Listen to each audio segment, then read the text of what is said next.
பிதா குமாரன் பரிசுத்த ஆவியின் திரியேக நாமத்தினாலே ஆமென். ஜெபம் செய்வோம். எங்களை அதிகமாக நேசிக்கிறதான எங்க நல்ல தகப்பனே, இந்த நேரத்திலும் சுவாமி உம்முடைய வார்த்தைகளை கேட்கும்படியாய் நாங்கள் ஆவலோடு காத்திருக்கிறோம். ஆண்டவரே, உம்முடைய வார்த்தைகளை நாங்கள் கேட்பதின் நிமித்தமாய் எங்கள் இருதயங்கள் பரிசுத்தமாக்கப்பட, எங்கள் வாழ்க்கை பரிசுத்தமாக்கப்பட, நித்திய ராஜ்யத்துக்குள் பிரவேசிக்க நாங்கள் தகுதியாக்கப்பட நீர் எங்களுக்கு உம்முடைய வார்த்தையின் நிமித்தமாய் கிருபை அருளச் செய்வீராக. எங்களை வழி நடத்துவீராக. காத்துக்கொள்ளுங்க, பலப்படுத்துங்க, வழி நடத்துங்க. இயேசுவின் மூலம் கேட்கிறோம் ஜீவனுள்ள நல்ல பிதாவே, ஆமென். ஆண்டவரும் இரட்சகருமாகிய இயேசு கிறிஸ்துவின் இனிதான நாமத்தினாலே கர்த்தருடைய வார்த்தையை கேட்கும்படியாய் கூடி வந்திருக்கிறதான உங்கள் யாவருக்கும் என் அன்பின் வாழ்த்துதலை தெரிவித்துக் கொள்கிறேன். நேரலையில் கூட கர்த்தருடைய வார்த்தையை கேட்கும்படியாய் ஏவப்பட்டு இதை பார்த்து கேட்டுக்கொண்டிருக்கிறதான உங்கள் யாவருக்கும் கூட என்னுடைய வாழ்த்துதலை தெரிவித்துக் கொள்கிறேன். நாம் இன்றைக்கு தியானிக்கும்படியாய் தெரிந்து கொள்ளப்பட்டதான தலைப்பு பரிசுத்தத்துக்கு அழைத்த தேவன். நாம் தியானிக்கும்படியாய் தெரிந்து கொள்ளப்பட்டதான தலைப்பு பரிசுத்தத்திற்கு அழைத்த தேவன். ஆதார வசனமாக 1 கொரிந்தியர் 4ஆம் அதிகாரம், 1 தெசலோனிக்கேயர் 4ஆம் அதிகாரம் 7ஆம் வசனம். நாம் இன்றைக்கு தியானிக்கப்படும்படியாய் தெரிந்து கொள்ளப்பட்டதான வேத பகுதி 1 தெசலோனிக்கேயர் 4ஆம் அதிகாரம் 7ஆம் வசனம்.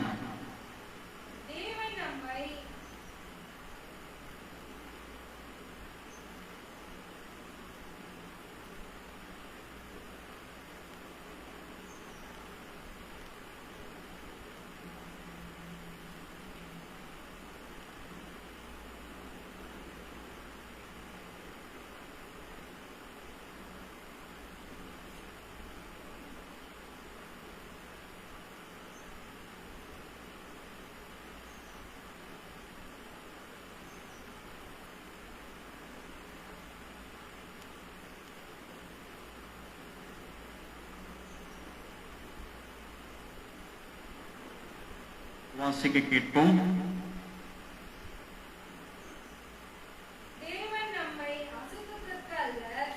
தேவன் நம்மை அசுத்தத்திற்கு அல்ல பரிசுத்தத்திற்கே அழைத்திருக்கிறார். கிறிஸ்துவுக்குள் அருமையான தேவனுடைய ஜனமே, இங்கே வசனம் சொல்லுகிறது, தேவன் நம்மை அசுத்தத்திற்கு அல்ல பரிசுத்தத்திற்கே அழைத்திருக்கிறார் என்று இங்கே தெசலோனிக்கேயருக்கு எழுதும் பொழுது அப்போஸ்தலனாகிய பவுல் எவ்விதமாக எழுதுகிறவராய் காணப்படுகிறார். கிறிஸ்துவுக்குள் அருமையான தேவனுடைய ஜனமே, நம்முடைய தேவாதி தேவன் நம்மை எதற்காக அழைத்திருக்கிறார்? நாம் பரிசுத்தமாக்கப்படும்படியாக அவர் நம்மை அழைத்தவராய் காணப்படுகிறார். அழைப்பை ஏற்றுக்கொண்டு வந்ததாகிய நாம் அவருடைய சத்தத்தை கேட்டு அவருடைய அழைப்பின் நிமித்தமாய் இந்த வழியிலே நாம் பிரவேசிக்கலாம்.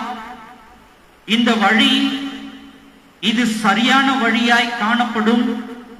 நம்முடைய இலக்கை நோக்கி வெற்றியின் கனியை புசிப்பதற்கு இந்த வழி சரியானதாய் நமக்கு ஏதுவானதாய் இருக்கும் என்று நாம் விசுவாசித்து அந்த வழியிலே பிரவேசித்து அந்த வழியிலே பிரவேசிப்பதற்கு நம்பிக்கை உள்ளவர்களாய் நாம் என்ன பண்ணோம்? முற்பட்டு அந்த வழியில் நடக்க ஆரம்பித்தவர்களாய் காணப்பட்டோம். அப்படி ஆரம்பித்தவர்களாய் காணப்பட்டவர்களாகிய நாம் தேவன் எதற்காக அழைத்தார்? பரிசுத்தத்தின் நிமித்தமாய் அந்த வழியிலே நடக்க வேண்டும்படியாக அவர் அழைத்தவராய் காணப்படுகிறார். எந்த வழியிலே? இயேசு என்கிறதான வழியிலே நடந்து நித்திய ராஜ்யத்துக்குள் பிரவேசித்து அங்கே வைக்கப்பட்டிருக்கிறதான கனியை நாம் புசிக்கும்படியாக, மீட்பை பெற்றுக்கொள்ளும்படியாக நம்ம என்ன பண்ணோம்? அவருடைய சத்தத்தை கேட்டு வழியில் நடப்பதற்கு நம்மை ஒப்புக் கொடுத்தவர்களாய் காணப்பட்டோம். கிறிஸ்துவுக்குள் அருமையான தேவனுடைய ஜனமே, இங்கே வசனம் சொல்லுகிறது, தேவன் நம்மை அசுத்தத்திற்கு அல்ல பரிசுத்தத்திற்கே அழைத்திருக்கிறார் என்று இங்கே குறிப்பிடப்பட்டிருக்கிறது. அப்படி என்றால் இங்கே சொல்லப்பட்டிருக்கிறதான வசனத்தின் அர்த்தம், சாராம்சம் என்னவாய் காணப்படுகிறது? இங்கே பரிசுத்தம் காணப்பட முடியாதபடிக்கு பரிசுத்த குலைச்சல் காணப்பட்டிருக்கிறபடியினால் தான் அப்போஸ்தலனாகிய பவுல் இவ்விதமாக அவர் குறிப்பிடுகிறவராய் காணப்படுகிறார். தேவன் நம்மை அசுத்தத்திற்கு அல்ல பரிசுத்தத்திற்கே நம்மை அழைத்திருக்கிறார் என்று இங்கே குறிப்பிடுகிறவராய் காணப்படுகிறார். அல்லேலூயா, அல்லேலூயா. கிறிஸ்துவுக்குள் அருமையான தேவனுடைய ஜனமே, நம் இருதயத்தை நாம் ஆராய்ந்து பார்க்கிறவர்களாய் காணப்பட வேண்டும். எதற்காக என்றால், கிறிஸ்துவின் வழிகளிலே பிரவேசிக்க தெரிந்து கொண்டு முன் வந்திருக்கிற நாம் பரிசுத்தம் உள்ளவர்களாய், பரிசுத்த வாழ்க்கையை வாழுகிறவர்களாய் நாம் காணப்படுகிறோமா என்று நம்முடைய இருதயத்தை நாம் ஆராய்ந்து பார்க்கிறவர்களாய் காணப்பட வேண்டும். சற்று நம் இருதயத்தை நாம் ஆராய்ந்து பார்க்கிறவர்களாய் காணப்பட வேண்டும். ஏனென்றால் இன்றைக்கு கிறிஸ்துவன் என்று சொல்லிக் கொண்டிருக்கிறதான அத்துணை பேரும் நாம் கிறிஸ்துவனுடைய பரிசுத்தத்தின்படி நம்முடைய வாழ்க்கையை வாழ்ந்து கொண்டிருக்கிறோமா, அல்லது கிறிஸ்துவனுடைய பரிசுத்தத்தின்படி அவர் காண்பித்து சென்றதான வழிகளிலே நாம் நடந்து தன் பயணத்தை தொடர்ந்து கொண்டிருக்கிறோமா என்றால் அங்கே ஒரு கேள்விக்குறிதான் வைக்கப்பட்டிருக்கிறது. ஏன்? காரணம் என்ன? கிறிஸ்துவன் என்று சொல்லிக்கொண்டு கிறிஸ்துவனுடைய வழிகளை பின்பற்றுகிறேன் என்று சொல்லிக் கொண்டிருக்கிறதான ஒவ்வொருவருடைய வாழ்க்கையும் இன்றைக்கு எப்பேற்பட்டதாக காணப்பட்டுக் கொண்டிருக்கிறது? கிறிஸ்துவனுடைய பரிசுத்தை சுமந்து கொண்டு செல்வதற்கு மாறாக, கிறிஸ்துவனுடைய பரிசுத்தத்தை சுமந்து கொண்டு செல்வதற்கு மாறாக, கிறிஸ்துவனுடைய தாழ்மையை சுமந்து கொண்டு செல்வதற்கு மாறாக, இன்றைக்கு எவைகளை நாம் சுமந்து கொண்டு நடக்கிறவர்களாய் காணப்படுகிறோம்? கிறிஸ்தவத்திலே எவைகளை சுமந்து கொண்டு, எவைகளை தூக்கிக் கொண்டு நாம் நடந்து போகிறவர்களாய் காணப்படுகிறோம் என்றால், வீண் பெருமைகளையும் பட்டங்களையும் பதவிகளையும் தான் இன்றைக்கு நாம் கிறிஸ்தவத்திலே சுமந்து கொண்டு நாம் நடக்கிறவர்களாய் காணப்படுகிறோம். சற்று உங்கள் இருதயத்தை நீங்கள் ஆராய்ந்து பாருங்கள். இன்றைக்கு இருக்கிறதான ஒவ்வொரு திருச்சபையிலும் நான் இந்த இடத்துக்குரியவன், நான் இவ்வளவு பெரியவன், நான் இந்த ஸ்தானாதிபதி என்று தன்னை மிகைப்படுத்திக் கொள்ளுகிறவர்களாகத்தானே காணப்பட்டுக் கொண்டிருக்கிறோம். அனைவரும் சரிசமம் என்கிறதான கிறிஸ்துவனுடைய வெளிப்பாடு, கிறிஸ்துவனுடைய போதனைகள் அங்கே ஒரு பொழுதும் இல்லாத நிலையாய் காணப்பட்டுக் கொண்டிருக்கிறதே. இன்றைக்கு இருக்கிறதான கிறிஸ்தவத்தில் இது எவ்வளவு ஒரு வேதனை அளிக்கக்கூடிய காரியமாய் இருக்கிறது. யோசித்து பாருங்கள். தெசலோனிக்கேயருக்கு எழுதும் பொழுது அப்போஸ்தலனாகிய பவுல் குறிப்பிட்டவராய் காணப்படுகிறார். எதற்கு? அந்த தெசலோனிக்கேயர் பட்டணத்தார் மத்தியிலே, அந்த திருச்சபையின் மத்தியிலே அங்கே பரிசுத்த குலைச்சல் காணப்பட்டபடியினால்தான். பரிசுத்த குலைச்சல் ஏன் காணப்பட்டது? தேவனுக்கு பிரியமில்லாத காரியங்களிலே அவர்கள் ஈடுபட்டுக் கொண்டிருந்தார்கள். நன்றாய் அறிந்து கொள்ள வேண்டும். இந்த தெசலோனிக்கே பட்டணத்தார் கிறிஸ்துவை அறிந்து கொண்டவர்கள் தான், கிறிஸ்துவை ஏற்றுக்கொண்டவர்கள் தான். கிறிஸ்துவனுடைய வழிகளிலே நடப்பதற்காய் தன்னை ஒப்புக் கொடுத்தவர்கள் தான். அதில் எந்தவித மாற்று கருத்தும் இல்லை, மறுக்கவும் இல்லை. ஆனால் அவர்களை குறிப்பிட்டு அப்போஸ்தலனாகிய பவுல் இவ்விதமாய் சொல்லி இருக்கிறார், தேவன் நம்மை அழைத்தது அசுத்தத்திற்கு அல்ல, பரிசுத்தத்திற்கு என்று அவர் குறிப்பிடுகிறவராய் காணப்படுகிறார். அப்படி என்றால் தெசலோனிக்கே பட்டணத்தார் தேவனுக்கு பரிசுத்த ஜீவியத்தை ஜீவிப்பதற்கு பதிலாக தேவனுக்கு பிரியமில்லாத காரியங்கள் எல்லாம் அங்கே காணப்பட்டது என்று நாம் அறிந்து கொள்ளுகிறவர்களாய் காணப்பட வேண்டும். இன்றைக்கு திருச்சபையில் மாத்திரமல்ல, கிறிஸ்துவை பின்பற்றுகிறதான ஒவ்வொருடைய வாழ்க்கையில் கூட இந்த பெருமை என்கிறதான சுயாதீனம் அவர்களை ஆட்கொண்டிருக்கிறபடியினாலே எப்படி பரிசுத்த ஜீவியத்தோடே பரிசுத்த தாழ்மையோடே தேவனுடைய வழிகளில், இயேசு கிறிஸ்துவனுடைய வழிகளிலே நான் நடந்து கொண்டிருக்கிறேன் என்று நம்மால் தைரியமாய் சொல்ல முடியும்? நம்மால் எப்படி சொல்ல முடியும்? எடுத்து வாசிப்போம். லேவியருக்கு எழுதின புஸ்தகம் 11ஆம் அதிகாரம் 4ஆம் வசனம்.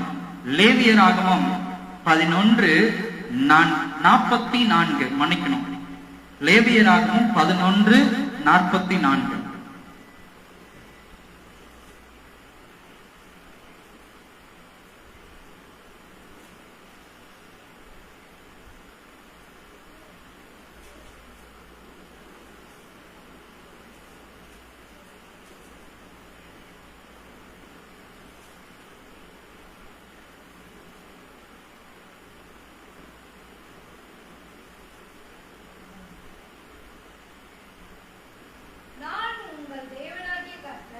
நான் உங்கள் தேவனாகிய கர்த்தர்,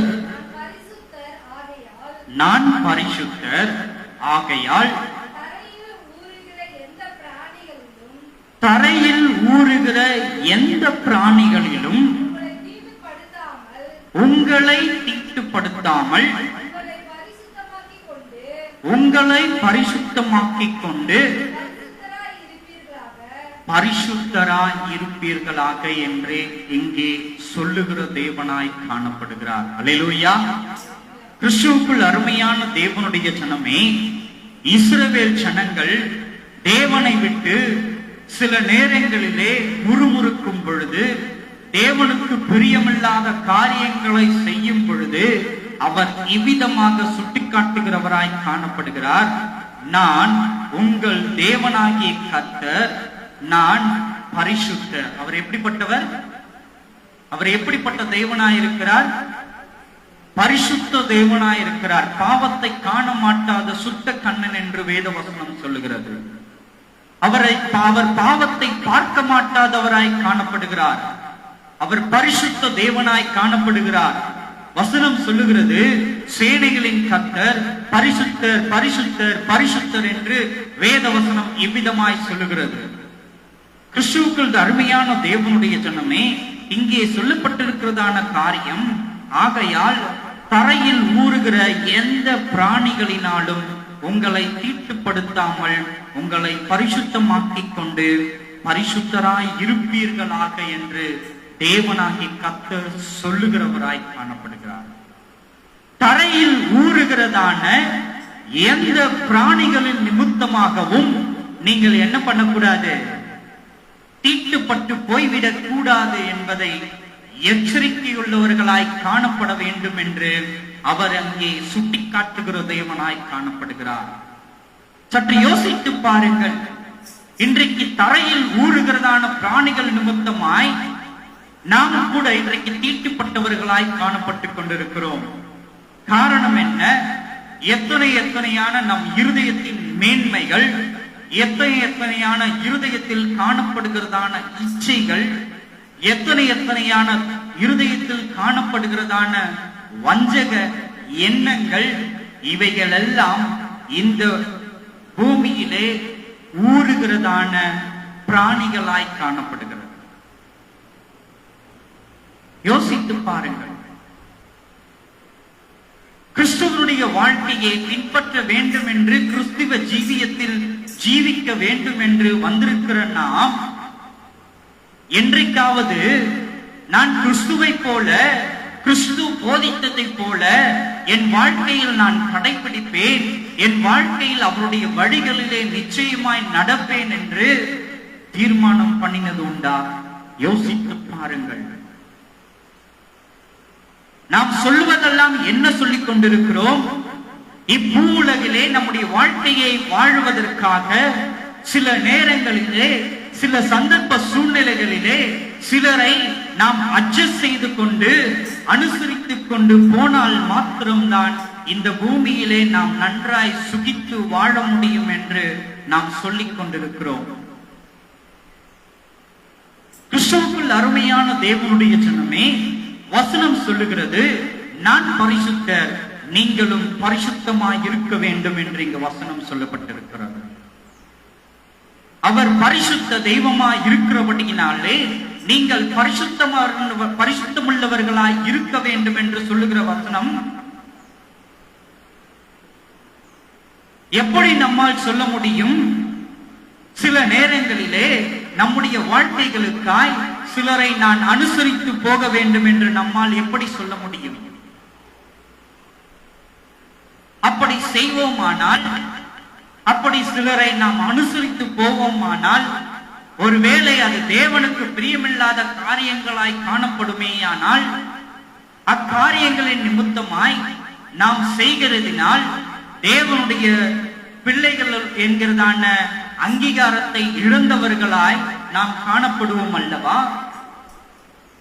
பரிசுத்தத்தை இழந்தவர்களாய் காணப்படுவோம் அல்லவா? யோசித்து பாருங்கள்.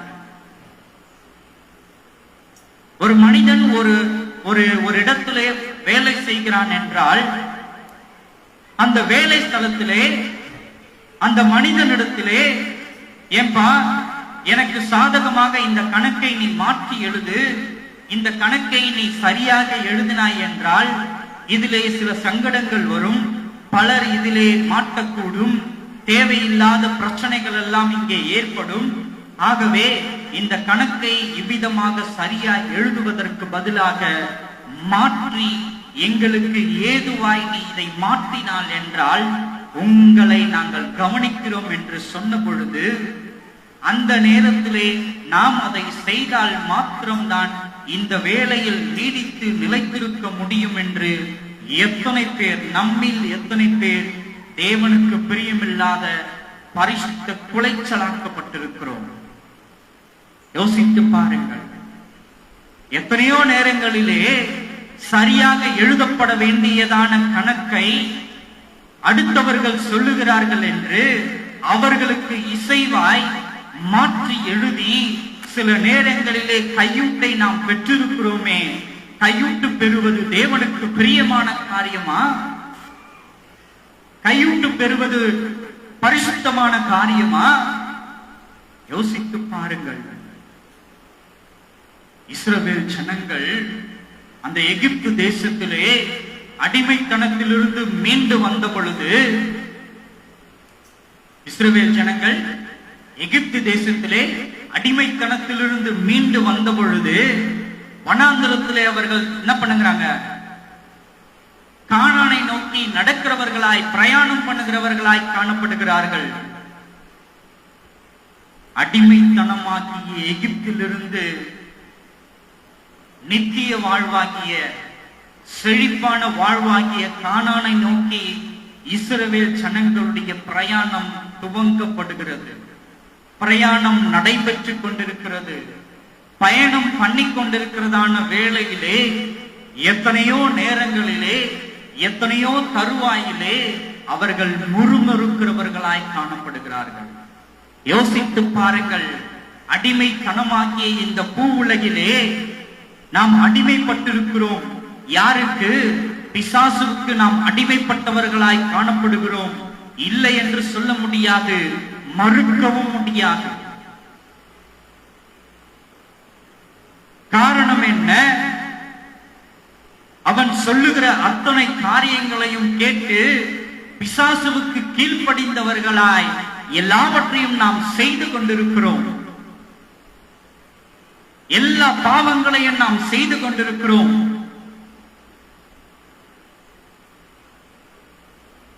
யோசித்து பாருங்கள்.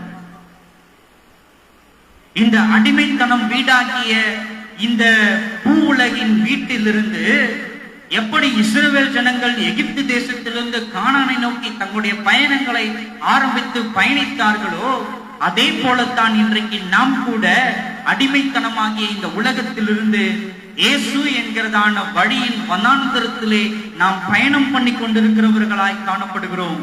எதை நோக்கி? நித்திய வாழ்வை நோக்கி. எதை நோக்கி? அந்த இஸ்ரவேல் ஜனங்கள் பாலும் தேனும் ஓடுகிறதான கானானை நோக்கி நடந்தது போல இன்றைக்கு நீங்களும் நானும் எதை நோக்கி நடந்து கொண்டிருக்கிறோம்?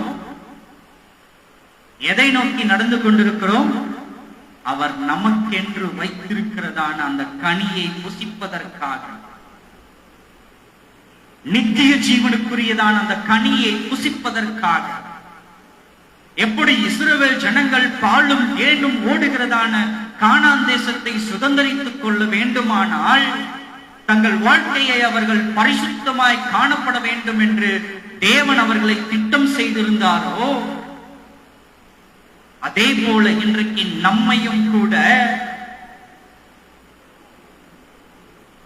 அந்த நித்திய ராஜ்யத்திற்குரியதான கனியை புசிக்க வேண்டுமானால் அவர் எவ்விதமாய் பரிசுத்தராய் காணப்படுகிறாரோ அவ்விதமாகவே ஒரு துளி அளவு கூட குறையாதபடிக்கு நாமும் பரிசுத்தம் உள்ளவர்களாய் காணப்பட வேண்டும் என்று அவர் உற்று நோக்கி பார்க்கிற தேவனாயிருக்கிறார். கிறிஸ்துவுக்குள் அருமையான தேவனுடைய ஜனமே, இயேசு என்கிறதான வனாந்தரத்தின் வழியாய் நாம் இப்பொழுது நடந்து கொண்டிருக்கிறோம். இயேசு என்கிறதான வனாந்தரத்திலே நாம் பயணம் பண்ணி கொண்டிருக்கிறோம். இந்த பயணத்திலே சில நேரங்களிலே நாம் முறுமுறுக்கிறவர்களாய் காணப்படுகிறோம். எதற்கு? கொம்மட்டி காய்களுக்கு. ஏன்? அந்த கொம்மட்டி காய்களை நாங்கள் சுவைத்தால் அது சுவை மிகுந்ததாய் எங்களுக்கு காணப்படும், அது ருசி மிகுந்ததாய் அது காணப்படும், எங்கள் வயிற்றை திருப்தியாக்கக்கூடியதாய் அது காணப்படும் என்று சில கொம்மட்டி காய்களுக்கு. எந்த கொம்மட்டி காய்களுக்கு? எகிப்து தேசத்தில் இருந்ததான கொம்மட்டி காய்களுக்கும் வெங்காயங்களுக்கும் வெள்ளை பூண்டுகளுக்கும் இஸ்ரவேல் ஜனங்கள் எப்படி தேவனை முறுமுறுத்தார்களோ அதே போல இயேசு என்கிறதான வனாந்தரத்தில் பயணம் பண்ணி கொண்டிருக்கிறதான நாம் இன்றைக்கு உலகத்தின் நிமித்தமாய் நமக்கு தேவைப்படுகிறதான பொருளாதாரத்துக்காய் நாம் தேவனை முறுமுறுத்துக் கொண்டிருக்கிறோம். வசதிகளுக்காய் தேவனை நாம் முறுமுறுத்துக் கொண்டிருக்கிறோம். கண்களின் இச்சைகளுக்காய் நாம் தேவனை முறுமுறுத்துக் கொண்டிருக்கிறோம். தேவையில்லாத பாவங்களை நாம் செய்வதற்காய் அவரை நாம் முறுமுறுத்துக் கொண்டிருக்கிறவர்களாய் காணப்படுகிறோம். யோசித்து பாருங்கள், இன்றைக்கு எத்தனை பேர் நடன களியாட்டங்களை விரும்பி அவைகளை நாடி ஓடுகிறவர்களாய் காணப்படுகிறோம். இச்சைகளின் நிமித்தமாய் ஒருவருக்கொருவர் தன்னை இணைத்துக் கொள்ளுகிறவர்களாய் எத்தனை பேர் காணப்படுகிறோம்? யோசித்து பாருங்கள். அனைத்தும் எதற்காக? எப்படி இஸ்ரவேல் ஜனங்கள் அந்த வனாந்திரத்திலே கொம்மட்டி காய்களுக்காக வெள்ளை பூண்டுகளுக்காகவும் வெங்காயங்களுக்காகவும் அவர்கள் தேவனை முறுமுறுத்தார்களோ அதே போலத்தான் இன்றைக்கு என் பசி ஆற வேண்டும், என் உடல் பசி ஆற வேண்டும் என்று சில தூர் இச்சைகளுக்காய் இன்றைக்கு நாம் நம்மை பணயம் வைத்துக் கொண்டிருக்கிறோம். பரிசுத்த குலைச்சலாக்கிக் கொண்டிருக்கிறோம். நாம்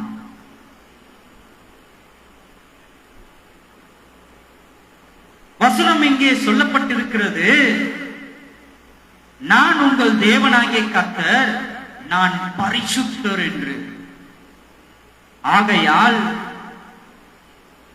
துறையில் ஊறுகிற எந்த பிராணிகளாலும் உங்களை தீட்டுப்படுத்தாமல் உங்களை பரிசுத்தமாக்கிக் கொண்டு பரிசுத்தராய் இருப்பீர்களாக என்று தேவனாகிய கர்த்தர் சுட்டிக்காட்டுகிறவராய் காணப்படுகிறார். கிறிஸ்துவுக்குள் அருமையான தேவனுடைய ஜனமே, ஒரு காரியத்தை நன்றாய் நீங்கள் அறிந்து கொள்ள வேண்டும். இஸ்ரவேல் ஜனங்கள் அற்ப கொம்மட்டி காய்களுக்காக, வெங்காயத்துக்காக, வெள்ளை பூண்டுகளுக்காக தேவனை முறுமுறுத்தவர்களாய் காணப்பட்டார்கள். தேவனை மறுதலித்தவர்களாய் காணப்பட்டார்கள். தேவனை விட்டு விலகினவர்களாய் காணப்பட்டார்கள். ஆனால் தேவன் வைத்திருந்தது என்ன? அவர்கள் முழுமுறுத்த மாத்திரத்திலே தேவன் விலையேற பெற்றதான பரலோக ராஜ்யத்தில் தூதர்கள் உண்ணக்கூடியதான மன்னாவையே அவர்களுக்கு கொடுத்தார். அல்லேலூயா, அல்லேலூயா. இன்றைக்கு நமக்கு கூட தேவனாகிய கர்த்தர் தூதர்களுடைய ஆசீர்வாதத்தை நமக்கு வைத்திருக்கிறவராய் காணப்படுகிறார். எப்படி இஸ்ரவேல் ஜனங்களுக்கு மன்னாவை அவர் கொடுத்தாரோ, நமக்கு கூட அவர் விலையேற பெற்றதை கொடுக்க வல்லமையுள்ளவராய் இருக்கிறார். ஆனால் அதை பெற்றுக்கொள்ள முடியாதபடிக்கு இன்றைக்கு நாம் தான் எப்படிப்பட்டவர்களாய் காணப்படுகிறோம்? கொம்மட்டி காய்களுக்காய் முறுமுறுக்கிறோம், வெள்ளை பூண்டுகளுக்காய் முறுமுறுக்கிறோம், வெங்காயங்களுக்காய் முறுமுறுக்கிறவர்களாய் காணப்படுகிறோம். நம் இச்சைகளுக்காய், உலகத்தின் மாயைகளுக்காய், உலகத்தின் காணப்படுகிறதான சிற்றின்பங்களுக்காய், மது போதைகளுக்காய், ஒருவருக்கொருவர் மீது வைத்திருக்கிறதான மயக்க எண்ணங்களுக்காய், மோக எண்ணங்களுக்காய், அற்ப காரியங்களுக்காய் நம்மை நாம் தேவனை முறுமுறுக்கிறவர்களாய் காணப்படுகிறோம். யோசித்து பாருங்கள். இஸ்ரவேல் ஜனங்களுக்கு வைத்திருந்ததான காரியம் என்னவாய் காணப்பட்டது? பாலும் தேனும் ஓடுகிறதான கானான் தேசமாய் காணப்பட்டது.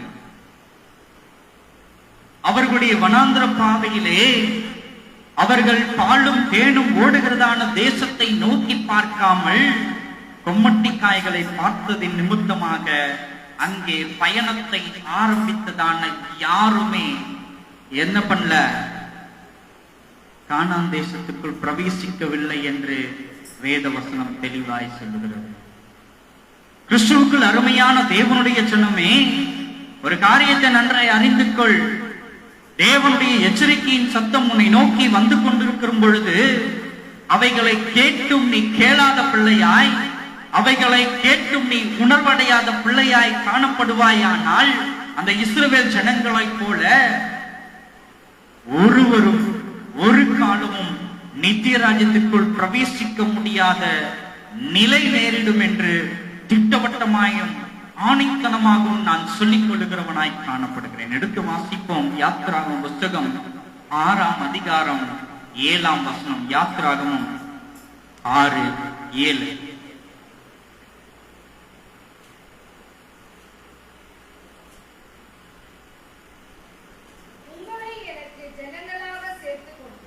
உங்களை எனக்கு ஜனங்களாக சேர்த்துக் கொண்டு உங்களுக்கு தேவனாயிருப்பேன்.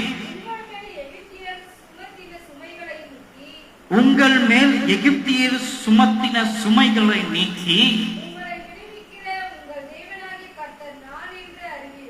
உங்களை விடுவிக்கிற உங்கள் தேவனாகிய கர்த்தர் நான் என்று அறிவீர்கள். கிறிஸ்துவுக்குள் அருமையான தேவனுடைய ஜனமே,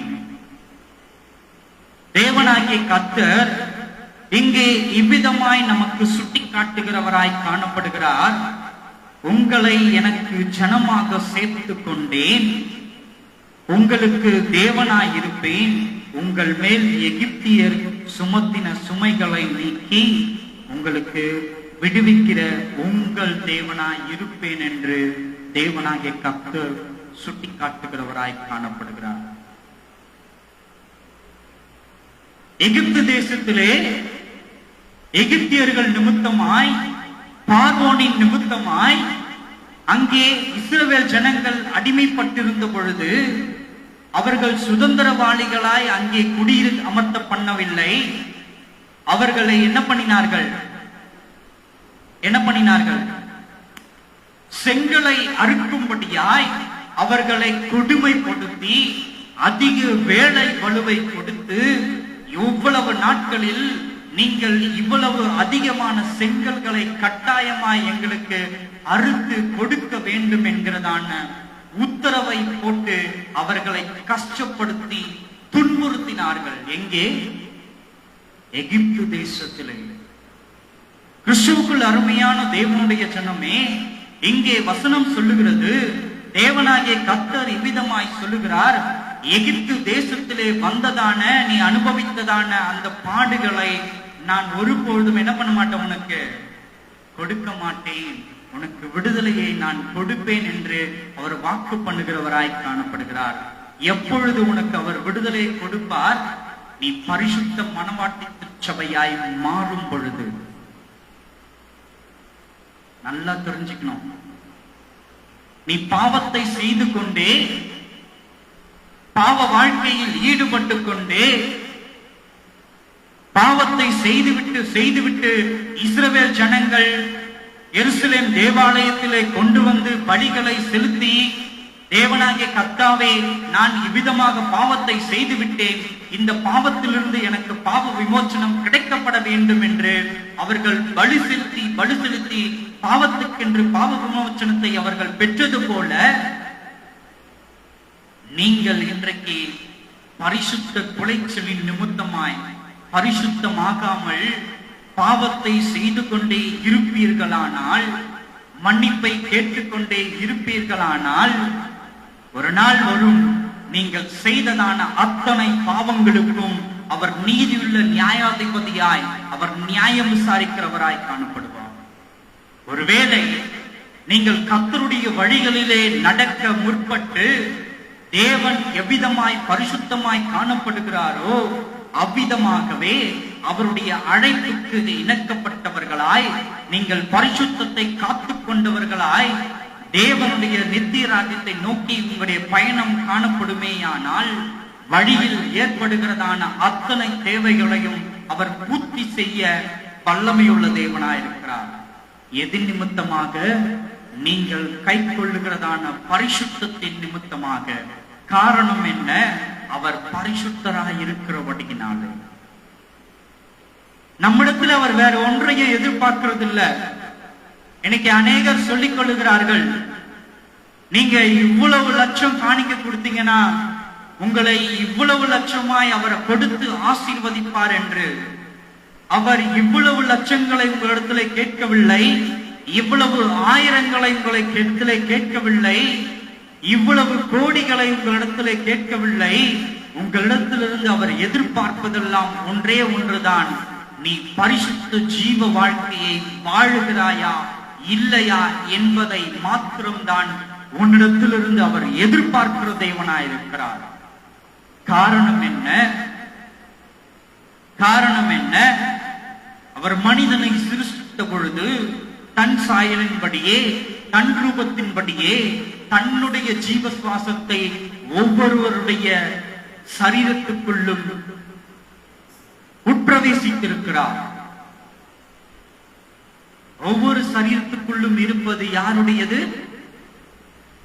தேவனாகிய கர்த்தருடைய வித்தாய் காணப்படுகிறது.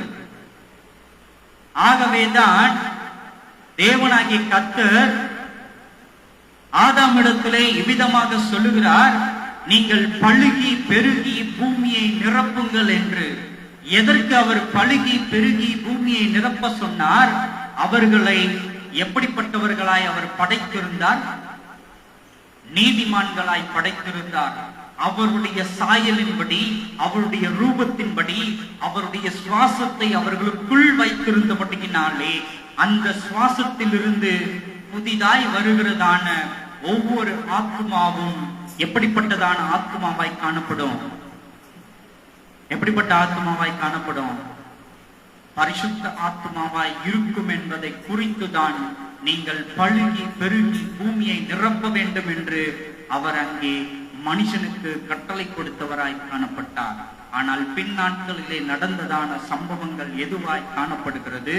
தன்னுடைய விருப்பத்தினாலே, தன்னுடைய மீறுதலினாலே மனுஷன் தேவ சித்தத்துக்கு கீழ்ப்படியாமல், தேவனுடைய விருப்பத்துக்கு கீழ்ப்படியாமல் தன் சுயத்துக்கு கீழ்ப்படிந்தபடியினாலே பரிசுத்தம் அங்கே குலைச்சலாக்கப்பட்டது. தேவ சித்தம் அங்கே குலைச்சலாக்கப்பட்டது. நித்திய ராஜ்யத்துக்குரியதான கனியை அவன் புசிப்பதற்கு மாறாக நன்மை தீமை அறியத்தக்கதான கனியின் மீது அவன் மோகம் கொண்டபடியினாலே, அவன் ஆசை கொண்டபடியினாலே, அவனுடைய தேவை கும்மட்டிக்காயாய் அந்த கனியாய் காணப்பட்டபடியினாலே நித்திய ராஜ்யத்துக்குரியதான கனியை அவன் இழந்து போனான். கிறிஸ்துவுக்குள் அருமையான தேவனுடைய ஜனமே, அவன் பரிசுத்தமாக்கப்பட்ட பிள்ளையாய் ஒருவேளை எழுந்திருப்பானேயானால் அந்த நித்திய ராஜ்யத்துக்குரியதான கனியை அவனுக்கு என்ன பண்ணிருப்பார்? தேவனாகிய கர்த்தர் புசிக்கும்படியாய் கொடுத்திருப்பார். காரணம் என்ன? வசனம் சொல்லுகிறது, அந்த நன்மை தீமை அறியத்தக்கதான கனி எங்கே இருந்ததோ அதே இடத்தில் தான் ஜீவ விருட்சத்தின் கனியும் இருந்தது என்று வேதவசனம் சொல்லுகிறது. ஆனால் மனுஷனோ ஜீவ விருட்சத்தின் கனியை புசிப்பதற்கு மாறாக நன்மை தீமையின் கனியை அவன் விரும்பினபடியினால் தான் எப்படி இஸ்ரவேல் ஜனங்கள் பாலும் தேனும் ஓடுகிறதான கானான் தேசத்தை அவர்கள் நோக்கி பார்ப்பதற்கு பதிலாக கொம்மட்டி காய்களின் தேவைகள் அவர்களுக்கு பூர்த்தி செய்யும் என்று அவர்களுடைய இருதயம் வாஞ்சித்ததினாலே, வெங்காயங்களும் வெள்ளை பூண்டுகளும் அவர்களுடைய தேவைகளை பூர்த்தி செய்யும் என்று அவர்களுடைய இருதயம் வாஞ்சித்தபடியினாலே, நமக்கு கூட இன்று நித்திய ராஜ்யத்துக்குரியதான அந்த ஜீவ விருட்சத்தின் கனியை புசிப்பதற்கு இயேசு என்கிறதான வனாந்திர பாதையில் நடக்கும் பொழுது உலகத்தின் தேவை நமக்கு பூர்த்தி செய்யும் என்று நாம் நினைத்துக் கொண்டு உலக இச்சைகளில் சிக்குண்டவர்களாய் இன்றைக்கு என்ன பண்ணி கொண்டிருக்கிறோம்? நாம் இஸ்ரவேல் ஜனங்களைப் போல தேவனை நாம் முறுமுறுக்கிறவர்களாய் காணப்படுகிறோம், பரிசுத்தமற்றவர்களாய் நாம் காணப்படுகிறோம். ஒரு காரியத்தை நன்றாய் அறிந்து கொள்ள வேண்டும். எடுத்து வாசிங்கள். மத்திய எழுதின சுவிசேஷம் 5ஆம் அதிகாரம் 48ஆம் வசனம். மத்தேயு 5:48.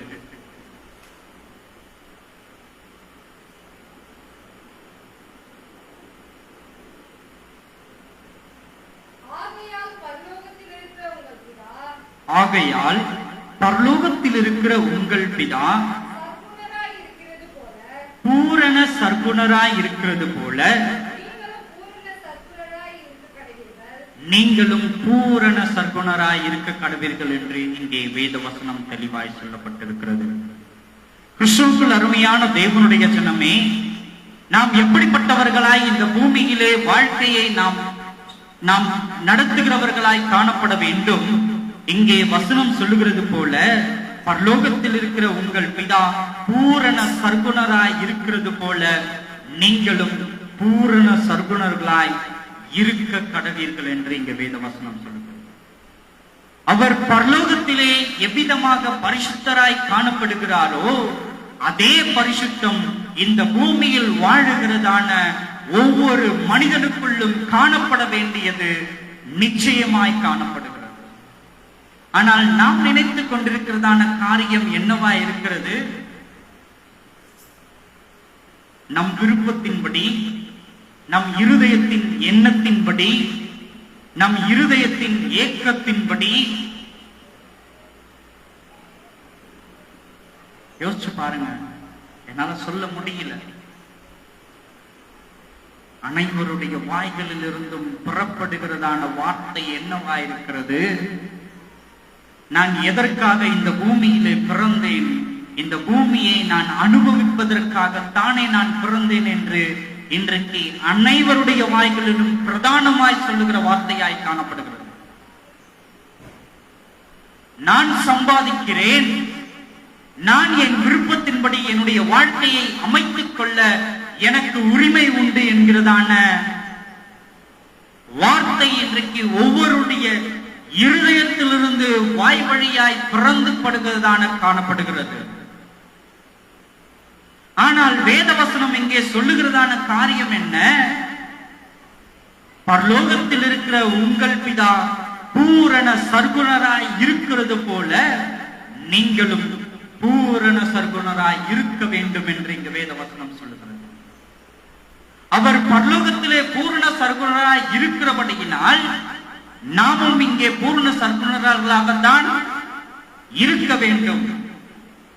ஒரு பொழுதும் என் விருப்பத்தின்படி, என் சுதந்திரத்தின்படி நான் இந்த பூமியிலே என் வாழ்க்கையை அமைத்துக் கொள்வேன் என்கிறதான எண்ணம் நம் இருதயத்திலிருந்து வாய் வழியாய் ஒரு பொழுதும் வர கூடாது.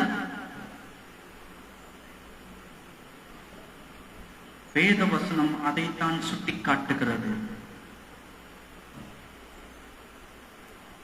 ஒருவேளை நான் பிறந்திருக்கிறேன், நான் கை நிறைய சம்பாதித்துக் கொண்டிருக்கிறேன், என் வாழ்க்கையை என் விருப்பத்தின்படி நான் யார் யார் கூட வேண்டுமானாலும், எத்தனை பேர் கூட வேண்டுமானாலும் ஆண்டு அனுபவித்துக் கொள்வேன், எல்லாவற்றையும் நான் சுதந்திரித்துக் கொள்வேன் என்று சொல்லிக்கொண்டு அவ்விதமாகவே நீங்கள் உங்களுடைய வாழ்க்கையை அமைத்துக் கொண்டு இருப்பீர்களானால் யாரு கிறிஸ்துவனுடைய வழிகளை பின்பற்றுகிறேன் என்று தங்களை ஒப்புக்கொண்டு நான் கிறிஸ்தவன் என்று சொல்லிக்கொண்டு ஞானஸ்நானத்தை துணிகரமாய் பெற்று திருவிருந்திலே பாவி என்கிறதான எண்ணம் இருதயத்தை சூழாதபடிக்கு துணிச்சல் மிகுந்தவர்களாய் ஒவ்வொரு மாதமும் முதல் ஞாயிற்றுக்கிழமையிலே துணிச்சலாய் திருவிருந்திலே பங்கேற்றுக் கொண்டு சுற்றித் திரிகிறதான கிறிஸ்தவன் என்கிறதான போர்வையை போர்த்திக் கொண்டிருக்கிற ஒவ்வொருவருக்கும் நான் சுட்டிக்காட்டுகிறவனாய் காணப்படுகிறேன்.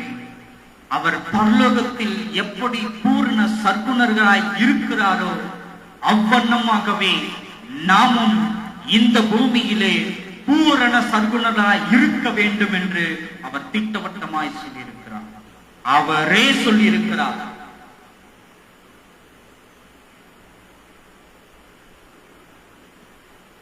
இனிமேல் ஞான ஸ்நானம் பெற்ற திருவிருந்து பெற்றுக் கொண்டிருக்கிற யாருடைய வாய்களினாலாவது இந்த உலகத்தில் பிறந்திருக்கிறேன், என் விருப்பத்தின்படி நான் வாழ்வேன், என் விருப்பத்தின்படி நான் யார் கூட வேண்டுமானாலும், எத்தனை பேர் கூட வேண்டுமானாலும் சந்தோஷமாய் சுகித்திருப்பதற்கு எனக்கு உரிமை உண்டு, என் விருப்பத்தின்படி என் வாழ்க்கையை நான் அமர்த்திக் கொள்வேன் என்று சொல்வீர்களானால் உங்களுக்கு நான் சொல்லுகிறதான காரியம் ஐயோ. வேத வசனம் இவ்விதமாகத்தான் சொல்லுகிறது. அவர் பரிசுத்தராய் இருக்கிறார். அவருடைய பரிசுத்தத்தில் ஒரு துளி அளவு கூட நம்மில் குறையாமல் கரைப்படையாமல் இருக்க வேண்டும்.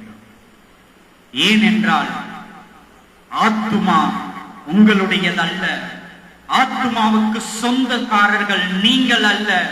உங்களுக்குள் இருக்கிறதான ஆத்துமா அவருடைய வித்தாய் காணப்படுகிறபடியினாலே உன் ஆத்துமாவுக்கு சொந்தக்காரர் அவராய் இருக்கிறபடியினாலே அவர் சொல்வதை கேட்டு அவருடைய வார்த்தைகளுக்கு கீழ்ப்படிந்து தான் இப்பூவுலகினுடைய வாழ்க்கையை நீ வாழ வேண்டும். அப்படி வாழ்ந்தால் மாத்திரம்தான் நித்திய ராஜ்யத்துக்குரியதான கனியை புசிக்க முடியும் என்று திட்டவட்டமாகவும் ஆணித்தனமாகவும் நான் சொல்லுகிறேன். ஏனென்றால் வசனம் சொல்லுகிறது, எகிப்திலிருந்து புறப்பட்டவர்கள் ஒருவர் கூட கானானுக்குள் பிரவேசிக்கவில்லை என்று. காரணம் என்ன? வனாந்தரத்திலே எகிப்தியனுடைய கொம்மட்டி காய்களையும் வெள்ளை பூண்டுகளையும் வெங்காயங்களையும் அவர்கள் நேசித்தபடியினாலே அவர்கள் கானானுக்குள் ஒருவர் கூட பிரவேசிக்கவில்லை என்று வேத வசனம் சொல்லுகிறது. கிறிஸ்துவுக்குள் அருமையான தேவனுடைய ஜனமே, இந்த பூவுலகில் இருந்து நித்திராஜ்யத்துக்குள் பிரவேசிக்க வேண்டும் என்று உன் பயணத்தை இயேசுவின் நிமித்தமாய் நீ தொடங்கி இருக்கிறாயானால் போகிற வழியிலே உன் தேவைகளை எல்லாவற்றையும் சந்திக்க அவர் வல்லமையுள்ளவராய் இருக்கிறார். அதை விட்டுவிட்டு என் வாழ்க்கையை நான் அமைத்துக் கொள்வேன். என் விருப்பத்தின்படி இந்த உலகிலே என் வாழ்க்கையை நான் சுகித்திருப்பேன் என்று நீ சொல்லுவாயானால் உன்னை விட துரதிர்ஷ்டசாலி வேறு யாரும் கிடையாது. வசனம் தெளிவா இங்கே சொல்லப்பட்டிருக்கிறது. ஒருபோது நீ பரலோகத்துக்கு போக முடியாது, நித்திய ராஜ்யத்தை சுதந்திரிக்க முடியாது. இன்னைக்கு திருச்சபைகள் எல்லாம் சொல்லலாம், அவர்கள் ஆதாயத்துக்காய் உங்களுக்கு சொல்லுகிறார்கள், ஞானஸ்நானம் பெற்றால் நித்திய ராஜ்யத்தை சுதந்திரித்துக் கொள்ளலாம் என்று இன்றைக்கு உங்களுக்கு வாக்கு கொடுத்திருக்கலாம். அவர்கள் கொடுத்த வாக்கு ஒருபொழுதும் நிறைவேறாது. காரணம் என்ன? உன் வாழ்க்கை பரிசுத்த வாழ்க்கையாய் இருக்குமேயானால், உன் வாழ்க்கை பரிசுத்த வாழ்க்கையாய் இருப்பதின் நிமித்தமாய் நீ அதற்கு அடையாளமாய் எடுக்கப்படுகிறதான ஞானஸ்நானத்தின் நிமித்தமாய். புரியுதா நான் சொல்றது? புரியுதா உங்களுக்கு? எதின் நிமித்தமாய் ஞானஸ்நானம்? நீ வாழுகிறதான பரிசுத்த வாழ்க்கையின் நிமித்தமாய் எடுக்கப்படுகிறதான ஞானஸ்நானத்தின் நிமித்தமாகவும், அந்த பரிசுத்த வாழ்க்கையை வாழுகிறதின் நிமித்தமாய் எடுக்கப்படுகிறதான திருவிருத்தின் நிமித்தமாகவும் மாத்திரம்தான் நித்திய ராஜ்யத்துக்குள்ளே உன்னால் பிரவேசிக்க முடியும். நித்திய ராஜ்யத்தை உன்னால் சுதந்திரித்துக் கொள்ள முடியும். வசனம் தெளிவாய் சொல்லப்பட்டிருக்கிறது. ஒருவன் பாவம் செய்து அபாத்திரமாய் போஜனம் பானம் பண்ணுவானேயானால் அவனுக்கு ஐயோ, அவன் மரித்து போய்விடுவான் என்று வேதவசனம் சொல்லுகிறது. இருதயத்தில் சூடுண்டவர்களால் எல்லா பாவத்தையும் செய்துவிட்டு உலகத்திலே தன் வாழ்க்கையை தன் விருப்பத்தின் போது அமைத்துக் கொண்டு திருவிருந்தில் வந்து நீ கை கோர்ப்பாயானால், கை வைப்பாயானால், நிச்சயமாய் சொல்லுகிறேன், தேவ கோபத்துக்கு நீ ஆளாக்கப்பட்டு போவாய். உன்னால் ஒரு பொழுதும் நித்திய ராஜ்யத்தை சுதந்திரிக்க முடியாது. எடுத்து வாசிப்போம். 1 பேதுரு 1ஆம் அதிகாரம் 15-16 வசனங்களை. 1 பேதுரு 1ஆம் அதிகாரம் வசனம் 15-16.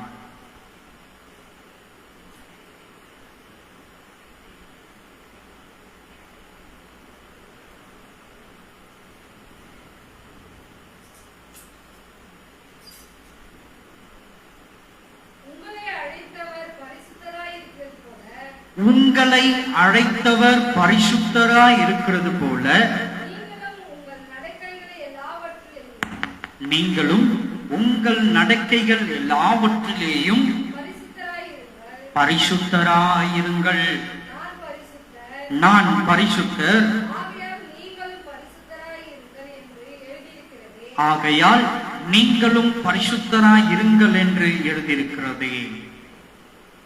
கிறிஸ்துவுக்குள் அருமையான தேவனுடைய ஜனமே, வசனத்தை ஆராய்ந்து பாருங்கள். உங்களை அழைத்தவர் பரிசுத்தராய் இருக்கிறது போல நீங்களும் உங்கள் நடக்கைகளை எல்லாவற்றையும் பரிசுத்தராயிருங்கள் என்று வேதவசனம் தெளிவாய் சொல்லப்பட்டிருக்கிறது. உங்கள் நடக்கையிலே பரிசுத்தம் காணப்பட வேண்டும் என்று வேதவசனம் தெளிவாய் சொல்லப்பட்டிருக்கிறது.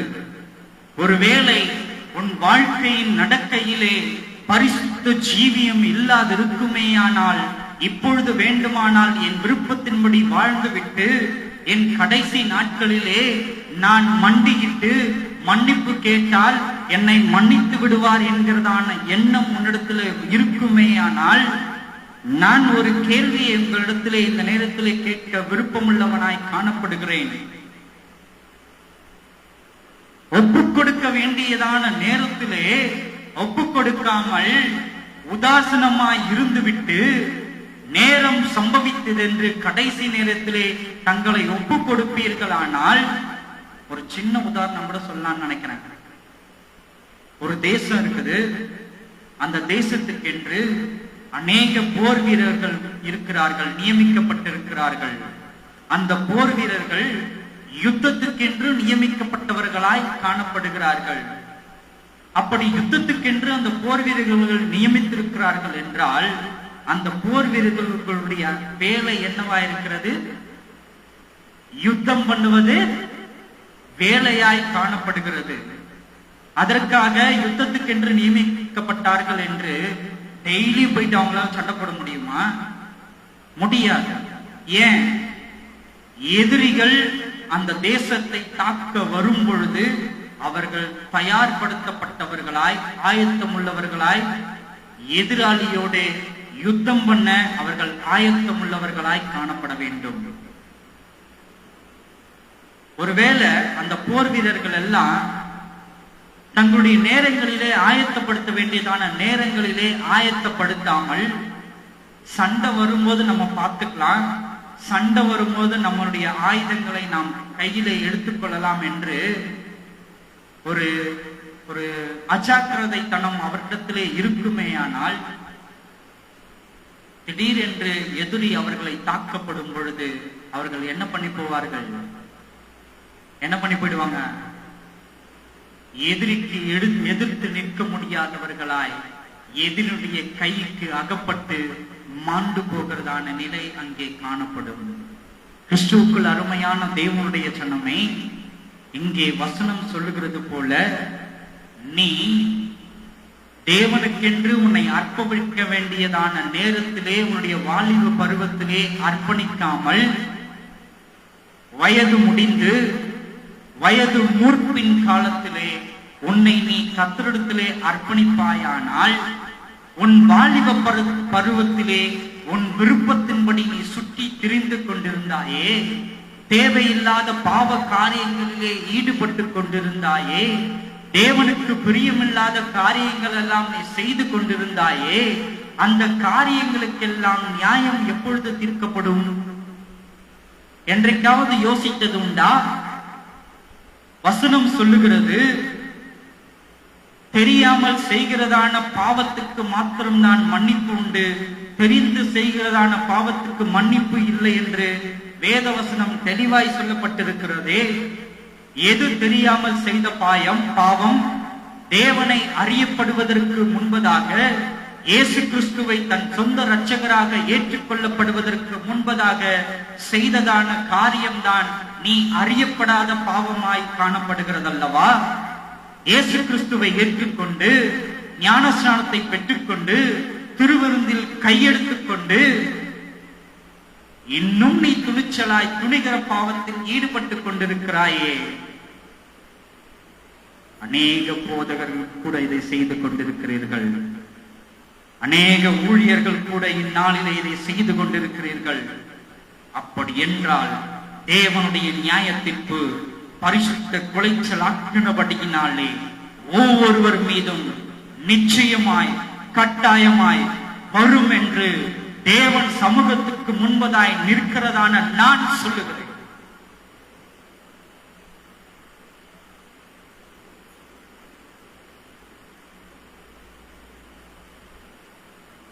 வசனம் சொல்லுகிறது, அவர் பொய்யுரையாத தேவன் என்று.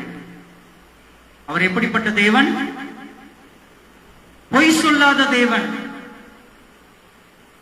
அவர் பொய்யுரையாத தேவன். அவர் பொய்யுரையாத தேவனாய் இருக்கிறபடியினாலே அவர் என்ன சொல்லி இருக்கிறார்?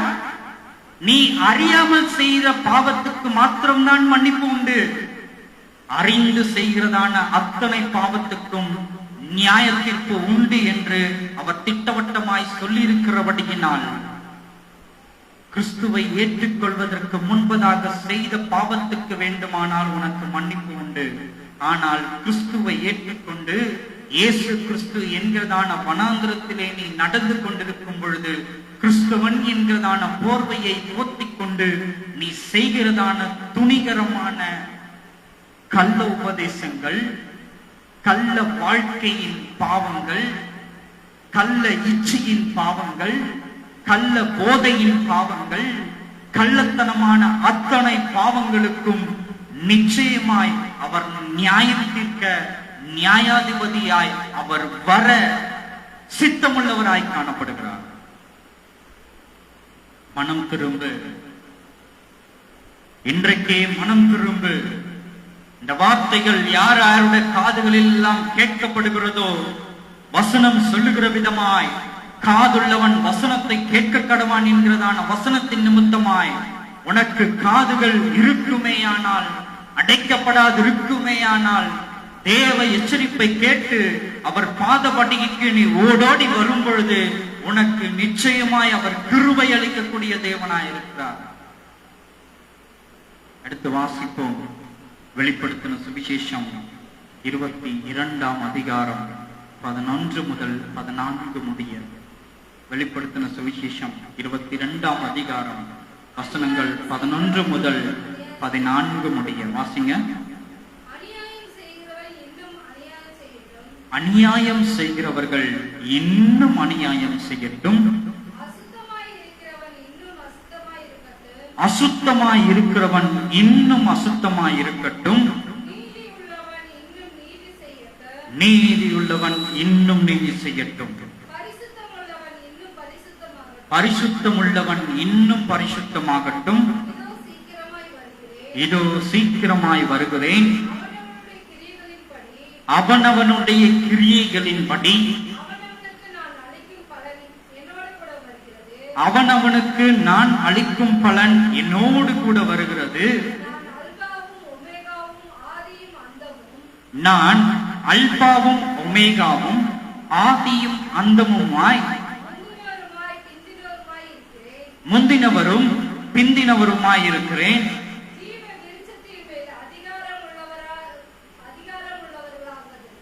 ஜீவ விருட்சத்தின் மேல் அதிகாரம் உள்ளவர்கள் ஆவதற்கு வாசல்கள் வழியாய் நகரத்துக்குள் பிரவேசிப்பதற்கும் அவருடைய கற்பனைகளின்படி செய்கிறவர்கள் பாக்கியவான்கள் என்று வேத வசனம் இங்கே தெளிவாய் சுட்டிக்காட்டப்பட்டிருக்கிறது.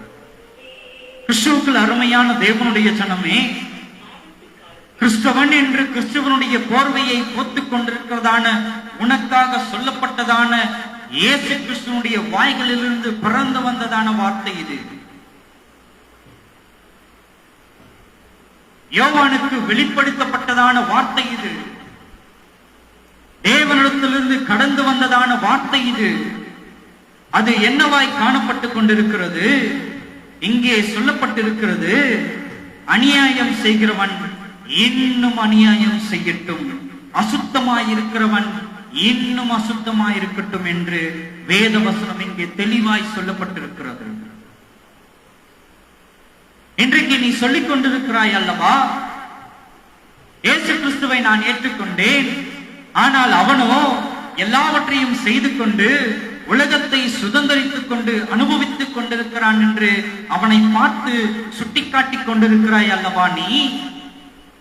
இன்றைக்கு உன்னிடத்தில் தேவனாகிய கர்த்தர் இவ்விதமாக சொல்லுகிறார், அநியாயம் செய்கிறவன் இன்னும் அதிகமாய் அநியாயம் செய்யட்டும், அசுத்தமாய் இருக்கிறவன் இன்னும் அதிகமாய் அசுத்தமாய் இருக்கட்டும். ஆனால் இயேசுவை பின்பற்றி கொண்டிருக்கிறதான நீ எப்படி இருக்க வேண்டும் என்று வேத வசனம் இங்கே சொல்லப்பட்டிருக்கிறது. தேவனாகிய கர்த்தர் இங்கே இவ்விதமாய் சொல்லியிருக்கிறார், நீதி உள்ளவன் இன்னும் நீதி செய்யட்டும், பரிசுத்தம் உள்ளவன் இன்னும் பரிசுத்தமாகட்டும் என்று தேவனாகிய கர்த்தர் இங்கு சொல்லுகிறவராய் காணப்படுகிறார். இயேசுவை ஏற்றுக்கொண்டு கர்த்தருடைய வழிகளிலே, கிறிஸ்துவனுடைய வழிகளிலே பின் நடக்கிற பிள்ளைகளாகிய நீங்கள் எப்படிப்பட்டவர்களாய் காணப்பட வேண்டும்? நீதிமான் என்று சொல்லிக் கொள்கிறதான நீங்கள் எப்படிப்பட்டவர்களாய் காணப்பட வேண்டும்?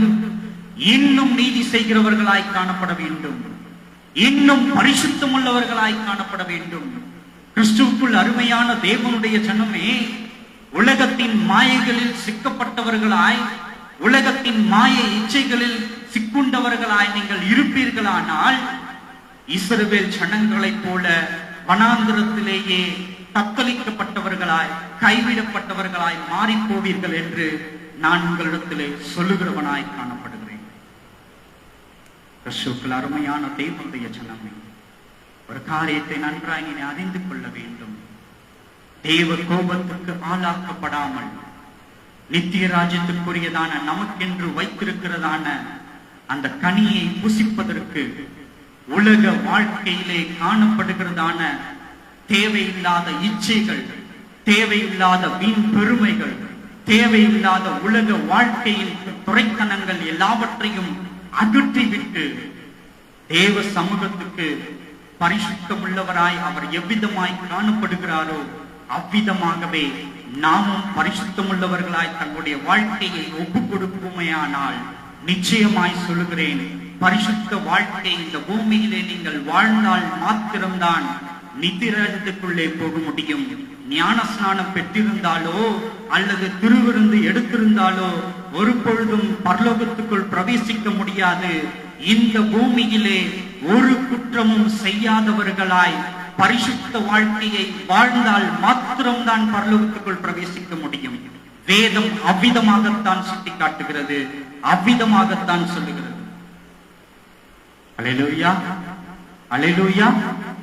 ஒருவேளை உங்களிடத்திலே சொல்லி இருப்பார்களே ஆனால், ஞான ஸ்நானம் எடுத்திருப்பாயானால் பரலோகத்துக்குள் பிரவேசித்து விடலாம், திருவிருந்திலே கையெழுத்திருப்பாயானால் பரலோகத்துக்குள்ளே பிரவேசித்து விடலாம் என்று நீங்கள் உங்களிடத்திலே சொல்லி இருப்பார்களே ஆனால், ஜாக்கிரதையாய் நினைத்துக் கொள்ளுங்கள்.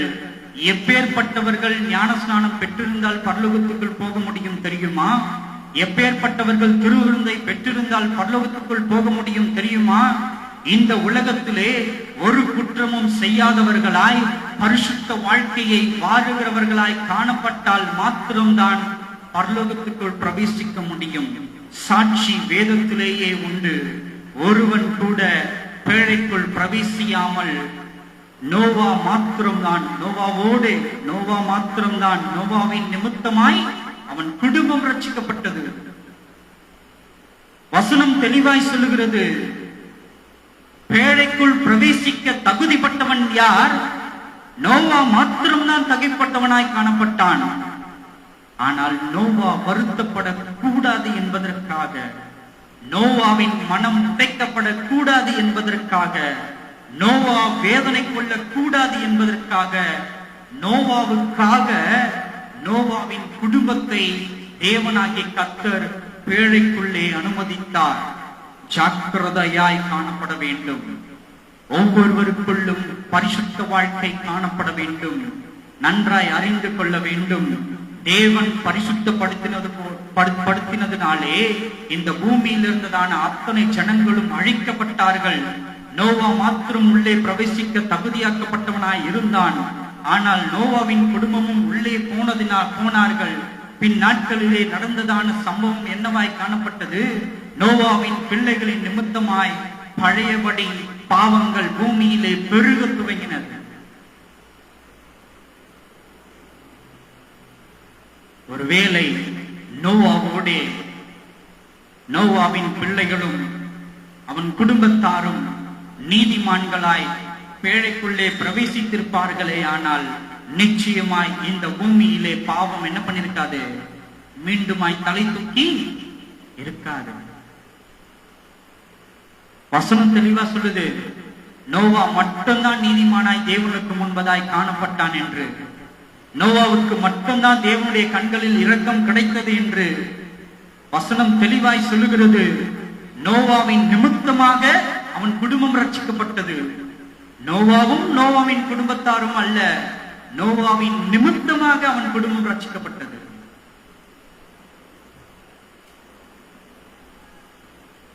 எல்லாரும் போயிடலாம்னு சொல்லினுக்கிறாங்க. எல்லாரும் போக முடியாது. யார் பரிசுத்த வாழ்க்கையை இந்த பூமியிலே வாழுகிறார்களோ அவர்கள் மாத்திரம்தான் போக முடியும் என்று ஆணித்தனமாகவும் நிச்சயமாகவும் கர்த்தருக்கு முன்பதாய் நிற்கிற நான் உங்களுக்கு சொல்லுகிறேன். அல்லேலூயா. ஜெபம் செய்வோம்.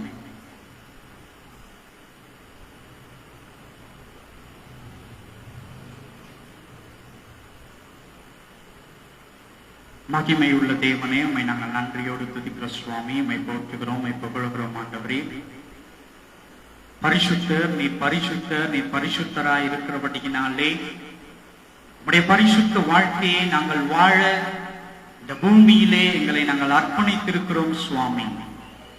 அப்பா, பரிசுத்த குலைச்சலுக்கு ஏதுவாக எங்களுடைய வாழ்க்கை பயணத்திலே எவைகளாய் காணப்படுமே ஆகிய ஆண்டவரே, அவைகள் எல்லாம் எங்களை விட்டு விலக்கப்பட்டு நீர் எவ்விதமாய் பரிசுத்தமாய் காணப்படுகிறீரோ அதே அளவுக்கு தகப்பனே நாங்களும் பரிசுத்தமாக்கப்பட்டவர்களாய், எப்படி நோவாவுக்கு உம்முடைய கண்களில் அவன் நீதிமான் என்கிறதான கிருபை கிடைத்ததோ அதே போல சுவாமி உம்முடைய கண்களிலேயும் நாங்கள் பரிசுத்தமாக்கப்பட்டவர்கள் என்று, நீதிமான்கள் என்று கிருபை கிடைக்க நீர் கிருபை அருளச் செய்வீராக சுவாமி. உடைய கரங்களில் எங்களை முற்றுமாய் அர்ப்பணிக்கிறோம், எங்களை தாழ்த்துகிறோம். அப்பா, நீர் எவ்விதமாய் பரிசுத்தமாய் காணப்படுகிறீரோ அதே பரிசுத்தம் எங்களில் நிலைத்திருக்க நீர் எங்களோடு கூட இருந்து எங்களை வழி நடத்துவீராக, காத்துக் கொள்வீராக. இயேசுவின் மூலம் கேட்கிறோம் ஜீவனுள்ள நல்ல பிதாவே. ஆமென், ஆமென்.